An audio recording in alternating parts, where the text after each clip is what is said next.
ആരോഗ്യപരമായി പല ഗുണങ്ങളുമുള്ള ഒരു ഭക്ഷണ വിഭവമാണ് നട്ട്സ്. ആരോഗ്യകരമായ കൊഴുപ്പുകൾ, പ്രോട്ടീൻ, ഫൈബർ, വിവിധ വിറ്റാമിനുകൾ എന്നിവയാൽ സമ്പുഷ്ടമായ ഇവ ശരീരത്തിനും മനസ്സിനും ഒരുപോലെ ഗുണകരമാണ്. ബദാം, വാൾനട്ട്, കശുവണ്ടി, പിസ്ത, ഹേസ്ൽനട്ട് തുടങ്ങിയവ ഹൃദയാരോഗ്യത്തിനും തലച്ചോറിന്റെ പ്രവർത്തനത്തിനും മികച്ചതാണ്. എന്നാൽ നട്ട്സ് കഴിക്കുന്നതിനുള്ള ഏറ്റവും അനുയോജ്യമായ സമയത്തെക്കുറിച്ച് പലർക്കും വ്യക്തതയില്ല. പ്രശസ്ത കരൾരോഗ വിദഗ്ധനായ ഡോക്ടർ സൗരഭ് സേതി ഈ വിഷയത്തിൽ തന്റെ അഭിപ്രായം ഇൻസ്റ്റഗ്രാം വീഡിയോയിലൂടെ പങ്കുവച്ചത് വൈറലാകുകയാണ്.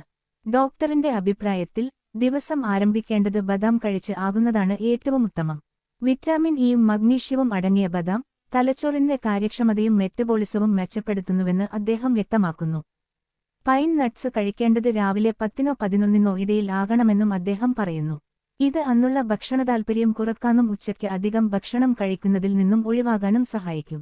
കശുവണ്ടി കഴിക്കാൻ ഏറ്റവും ഉത്തമമായ സമയം ഉച്ചഭക്ഷണ സമയമാണെന്ന് ഡോക്ടർ പറയുന്നു. സിങ്ക്, അയൺ തുടങ്ങിയ ഘടകങ്ങൾ അടങ്ങിയ കശുവണ്ടി പ്രതിരോധശേഷി വർദ്ധിപ്പിക്കാനും ദഹനപ്രക്രിയ മെച്ചപ്പെടുത്താനും സഹായിക്കുന്നു. സാലഡിലോ പ്രധാന ഭക്ഷണത്തോടൊപ്പമോ കശുവണ്ടി ഉൾപ്പെടുത്താവുന്നതാണ്, പക്ഷേ അതിന്റെ കലോറി മൂല്യത്തെ പരിഗണിച്ച് മിതമായി വേണം കഴിക്കാൻ. പിസ്ത കഴിക്കാൻ ഉച്ചയ്ക്ക് ശേഷമാണ് ഏറ്റവും അനുയോജ്യം. ഉച്ചയ്ക്ക് ശേഷമുള്ള ക്ഷീണം അകറ്റാനും ദൈർഘ്യമേറിയ സമയം ശ്രദ്ധ കേന്ദ്രീകരിക്കാനും ഇത് സഹായിക്കുന്നു.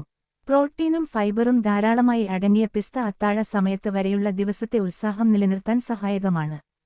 വാൾനട്ട് കഴിക്കേണ്ട സമയമായി ഡോക്ടർ നിർദ്ദേശിക്കുന്നത് വൈകുന്നേരമാണ്. ഒമേഗ-3 ഫാറ്റി ആസിഡും മെലാറ്റോണിനും അടങ്ങിയ വാൾനട്ട് തലച്ചോറിന്റെ ആരോഗ്യം മെച്ചപ്പെടുത്തുകയും നല്ല ഉറക്കം കൈവരിക്കാനും സഹായിക്കുകയും ചെയ്യുന്നു. ഇങ്ങനെ ഓരോ നട്ട് തരത്തിനും ഒരു നിർദ്ദിഷ്ട സമയത്ത് കഴിക്കുന്നത് ആരോഗ്യത്തിനും ആകെയുള്ള ഗുണങ്ങൾ ലഭിക്കാനും ഏറെ സഹായകരമാകുന്നു.